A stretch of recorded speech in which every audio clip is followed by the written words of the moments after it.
संतुलन, उपयोगिता विश्लेषण।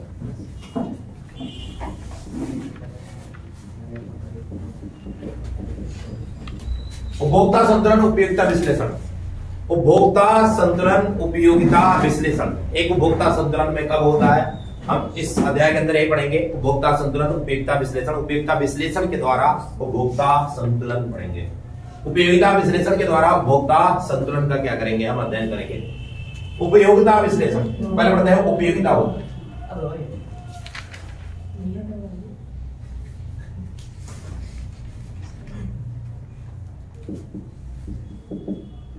उपयोगिता, यूटिलिटी। यूटिलिटी उपभोक्ता, उपयोगिता होती है। उपयोगिता किसी वस्तु में आवश्यकता को संतुष्ट करने की शक्ति ही उपयोगिता कहलाती है। किसी वस्तु में आवश्यकता को संतुष्ट करने की शक्ति उपयोगिता कहलाती है। एग्जाम्पल का अर्थ मतलब है, आपको भूख लगी है, भूख लगने से आप क्या करेंगे, खाना खाएंगे। खाना खाने से आपको जो भूख लगी हुई थी वो भूख आपकी क्या हुई, खत्म हुई। अर्थात आपकी जरूरत क्या हुई, शांत हुई। आपकी जरूरत क्या थी, जरूरत क्या थी, आपको भूख लगी हुई थी, आपका पेट क्या हो, भरे। तो पेट किससे भरा भाई, खाना खाने से। तो खाना वह वस्तु है जिससे आपको क्या प्राप्त हुई, संतुष्टि। जिससे आपको क्या प्राप्त हुई, संतुष्टि। तो उपयोगिता यही है, किसी वस्तु में आवश्यकता को संतुष्ट करने की शक्ति ही उपयोगिता कहलाती है। जरूर नहीं हो खाना हो, आप कपड़ा खरीद के आए, कपड़ा खरीद करके आपने नया कपड़ा क्या किया, पहना। पहनने के बाद आपको अच्छा लगा, तो ये भी क्या है, संतुष्टि। आप मूवी देखने के लिए गए, मूवी देख करके आपको अच्छा लगा, तो ये भी क्या है, संतुष्टि। तो ये उपयोगिता है, यही उपयोगिता है। किसी वस्तु में आवश्यकता को संतुष्ट करने की शक्ति ही क्या कहलाती है, उपयोगिता कहलाती है। किसी वस्तु में आवश्यकता को संतुष्ट करने की शक्ति उपयोगिता है। उपयोगिता को मापने के दो तरीके हैं। उपयोगिता को मापने के दो तरीके हैं, एक है गणनावाचक और एक है क्रमवाचक। उपयोगिता को मापने के दो तरीके हैं, एक का नाम है गणनावाचक, एक का नाम है क्रमवाचक। गणनावाचक यह कहता है कि जो भी हम चीजों, जिन भी वस्तुओं और सेवाओं का हम उपभोग करते हैं उसे हम न्यूमेरिकली क्या कर सकते हैं, एक्सप्रेस कर सकते हैं। 1 2 3 4। जैसे आपने 4 रोटी खाई तो बोला जाएगा हाँ भाई 4 रोटी से आपको 40 उपयोगिता क्या हुई, प्राप्त हुई। ये कौन कहता है, गणनावाचक। ये कौन कहता है, गणनावाचक। ये उपयोगिता विश्लेषण, उपयोगिता। क्रमवाचक कहता है नहीं, ऐसा बिल्कुल भी नहीं हो सकता। क्रमवाचक कहता है ऐसा बिल्कुल भी नहीं हो सकता, ये बिल्कुल भी नहीं हो सकता। ये कैसे इतना कहा जा सकता, हाँ भाई अधिकतम संतुष्टि प्राप्त हुई या फिर न्यूनतम संतुष्टि प्राप्त हुई, ये उसे न्यूमेरिकली एक्सप्रेस नहीं किया जा सकता, नंबर में नहीं दर्शाया जा सकता है। तो ये उपयोगिता को मापने के दो तरीके, एक गणनावाचक है और एक क्या है, क्रमवाचक। गणनावाचक कहता है जिसे हम नंबर में दर्शा सकते हैं, लेकिन क्रमवाचक कहते हैं ऐसा बिल्कुल भी नहीं हो सकता है, ऐसा बिल्कुल भी नहीं हो सकता है। ठीक है, तो उपयोगिता को मापने के दो तरीके, गणनावाचक और क्रमवाचक। गणनावाचक और क्रमवाचक। आगे बढ़ेंगे हम। उपयोगिता दो प्रकार की होती है, कुल उपयोगिता और एक सीमांत उपयोगिता। कुल उपयोगिता और सीमांत उपयोगिता। कुल उपयोगिता क्या है,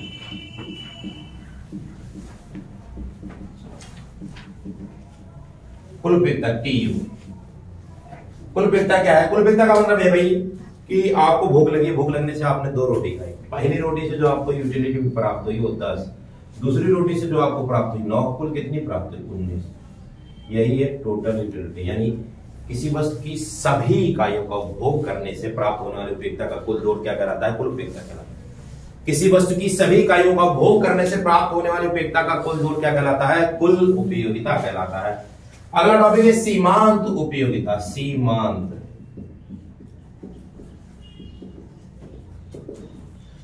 उपयोगिता, MU। सीमांत उपयोगिता।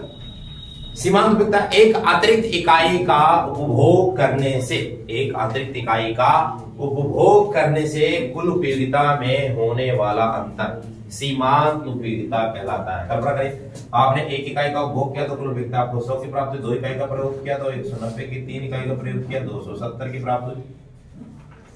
ये क्वांटिटी है, ये आपका TU है, MU। पहली इकाई पर 100 है। जब आपने एक अतिरिक्त इकाई का क्या किया, उपभोग किया, जब आपने एक अतिरिक्त इकाई का क्या किया, उपभोग किया, जब आपने एक अतिरिक्त इकाई का क्या किया, उपभोग किया, तो आपकी कुल उपयोगिता में अंतर कितने का आया, 90 का। एक अतिरिक्त और अतिरिक्त इकाई का उपभोग किया तो अंतर कितने का आया, 80 का। एक अतिरिक्त इकाई का उपभोग करने से कुल उपयोगिता में जो अंतर आता है उसे क्या बोला जाता है? सीमांत उपयोगिता। एक अतिरिक्त इकाई का उपभोग करने से कुल उपयोगिता में होने वाला अंतर क्या कहलाता है? सीमांत उपयोगिता कहलाता है। इसमें देखेंगे टीयू क्या हो रहा है? बढ़ रहा है। एमयू क्या हो रहा है? घट रहा है। ये एमयू घटता क्यों? एमयू घटने का रीजन क्या है? एमयू के घटने का रीजन क्या है? एमयू के घटने का रीजन क्या है? एमयू के घटने का रीजन क्या है? क्योंकि जब हम किसी भी वस्तु का क्या करते हैं? उपभोग करते हैं। किसी भी वस्तु का क्या करते हैं? उपभोग करते हैं। तो जैसे जैसे उपभोग की इकाइयां क्या होती जाती हैं? बढ़ती जाती है, वैसे वैसे उससे प्राप्त होने वाली यूटिलिटी, उपयोगिता क्या होती जाती है? घटती जाती है। जैसे जैसे उपभोग की इकाइयां, जैसे आपको भूख लगी, भूख लगने से जैसे जैसे आपके रोटियों की संख्या क्या होती जाएगी? बढ़ती जाएगी। वैसे वैसे आपकी भूख क्या होती जाएगी? खत्म होती जाएगी। खत्म होती जाएगी। ये सीमांत उपयोगिता है। तो सीमांत उपयोगिता हमेशा घटता ही जाता है। सीमांत उपयोगिता आपकी जो संतुष्टि है वो हमेशा क्या होती जाएगी? घटती जाएगी। कुल उपयोगिता क्या होता जाता है? बढ़ता जाता है। ठीक है, आगे हम पढ़ेंगे कुल उपयोगिता और सीमांत उपयोगिता, रिलेशन बिटवीन टीयू और एमयू। कुल उपयोगिता और सीमांत उपयोगिता में संबंध क्या है?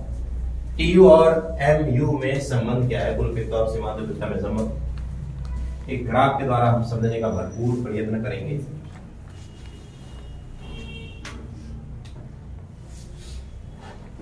ये एमयू है, ये टीयू है,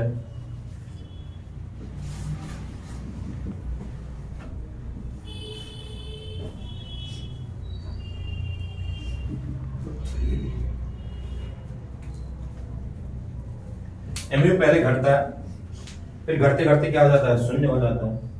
शून्य होने के बाद ऋणात्मक हो जाता है। फिर टीयू क्या होता है? पहले बढ़ता है, बढ़ते बढ़ते यहाँ पर आने के बाद अधिकतम होता है, फिर घटना क्या कर देता है? शुरू कर देता है। भाई टीयू और एमयू में संबंध क्या है? जब एमयू घटता है तो टीयू घटती दर से बढ़ता है। जब एमयू घटता है तो टीयू घटती दर से बढ़ता है। जब एमयू शून्य होता है तो टीयू अधिकतम होता है। जब एमयू शून्य होता है तो टीयू अधिकतम होता है। और जब एमयू ऋणात्मक होता है तो टीयू घटना शुरू करता है। जब एमयू ऋणात्मक होता है तो टीयू घटना शुरू करता है। जब एमयू घटता है तो टीयू घटती दर से बढ़ता है। जब एमयू शून्य होता है तो टीयू क्या होता है? अधिकतम होता है। फिर जब एमयू ऋणात्मक होता है तो टीयू घटना शुरू करता है। ये टीयू और एमयू में संबंध है। टीयू और एमयू में क्या है? संबंध। आगे हम पढ़ेंगे ह्रासमान सीमांत उपयोगिता का नियम और उसकी मान्यताएं। ह्रासमान सीमांत उपयोगिता का नियम और उसकी मान्यताएं क्या है? ह्रासमान सीमांत उपयोगिता के नियम और उसकी मान्यताएं। ह्रासमान सीमांत उपयोगिता का नियम। ह्रासमान सीमांत उपयोगिता का नियम और मान्यता है। ह्रासमान सीमांत उपयोगिता का नियम और इसकी मान्यता है। ह्रासमान सीमांत उपयोगिता का नियम ये कहता है कि जैसे आपको भूख लगी है, भूख लगने से जैसे जैसे आपके रोटियों की संख्या क्या होती जाती है? बढ़ती जाती है। वैसे वैसे आपकी भूख क्या होती जाती है? खत्म होती जाती है। खत्म होते होते शून्य होती जाएगी। शून्य होने के बाद अगर आप उसके बाद भी आवश्यकता से ज्यादा हो रहा है तो वो क्या होती जाएगी? ऋणात्मक होती चली जाती है। ऋणात्मक हो जाती है, नेगेटिव हो जाती है। इस नियम के अनुसार उपभोक्ता जैसे जैसे किसी वस्तु की अधिक से अधिक इकाइयों का उपभोग करते जाता है तो प्रत्येक अगली इकाई से प्राप्त होने वाली सीमांत उपयोगिता घटती जाती है। और यह नियम प्रत्येक वस्तु और सेवा के रिस्पेक्ट में क्या होता है? लागू होता है। यह नियम प्रत्येक वस्तु और सेवा के रिस्पेक्ट में क्या होता है? लागू होता है। जैसे मैंने तुम्हें बोला भूख लगी है, भूख लगने से जैसे जैसे आपके रोटी, जब आप खाना खाना शुरू करेंगे, रोटी की संख्या जैसे जैसे बढ़ती जाती है वैसे वैसे आपकी भूख क्या होती जाती है? खत्म होने जाती है। दूसरा एग्जांपल, आप नया नया कपड़ा लेकर के आए, जिस दिन आप पहले दिन पहनेंगे आपको बहुत ज्यादा संतुष्टि प्राप्त होगी। जैसे जैसे वो कपड़ा क्या होता जाएगा? पुराना होता जाएगा, आपकी भूख क्या होती जाएगी?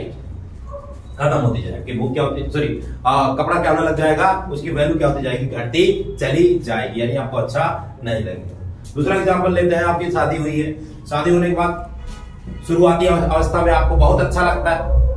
जैसे जैसे आपकी शादी पुरानी होती जाती है वैसे वैसे आपकी संतुष्टि क्या होती जाती है? खत्म होती जाती है। तो यही कहता है ह्रासमान सीमांत उपयोगिता का नियम इस नियम के अनुसार उपभोक्ता जैसे जैसे किसी वस्तु की अधिक से अधिक इकाइयों का उपभोग करते जाता है, प्रत्येक अगली इकाई से प्राप्त होने वाली सीमांत उपयोगिता लगातार क्या होती जाती है, घटती जाती है।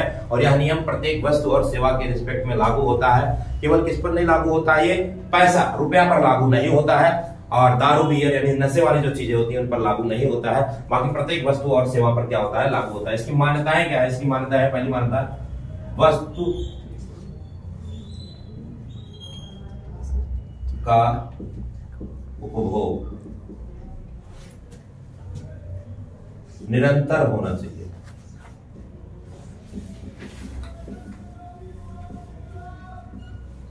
दूसरा, वस्तु की मानक इकाई का प्रयोग होना चाहिए। तीसरा, वस्तुएं समरूप होना। चलो, राजमान सीमांत उपयोगिता के नियम की मान्यताएं, 3 मान्यताएं। वस्तु का भोग निरंतर होने का मतलब है कि आपको 4 रोटी का भूख है, तो आप खाने बैठे हो, 4 रोटी खाकर उठोगे तभी आपकी भूख क्या होगी, खत्म होगी।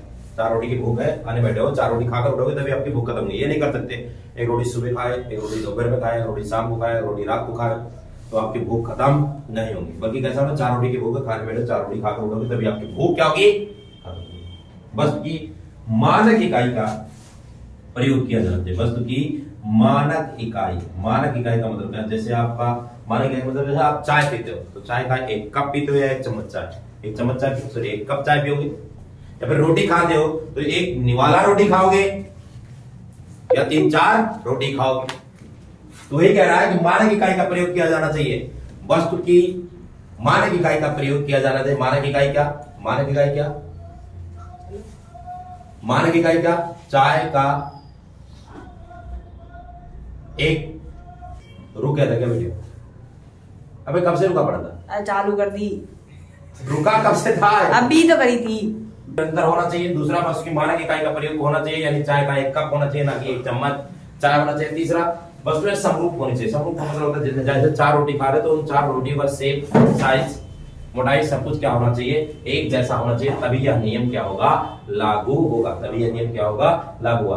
तो हमने ये सीखा ह्रासमान सीमांत उपयोगिता के नियम और उसकी मान्यताएं। ह्रासमान सीमांत उपयोगिता के नियम और उसकी मान्यताएं। ह्रासमान सीमांत उपयोगिता का नियम ये कहता है, इस नियम के अनुसार उपभोक्ता जैसे जैसे किसी वस्तु की अधिक से अधिक इकाइयों का प्रयोग करते जाता है, प्रत्येक अगली इकाई से प्राप्त होने वाली सीमांत उपयोगिता घटती जाती है। यह नियम प्रत्येक वस्तु और सेवा के रिस्पेक्ट में क्या होता है, लागू होता है। इसकी मान्यता है, वस्तु का भोग निरंतर होना चाहिए, वस्तु की मानक इकाइयों का प्रयोग होना चाहिए, और वस्तुएं क्या होनी चाहिए, समरूप होनी चाहिए। वस्तुएं क्या होनी चाहिए, समरूप।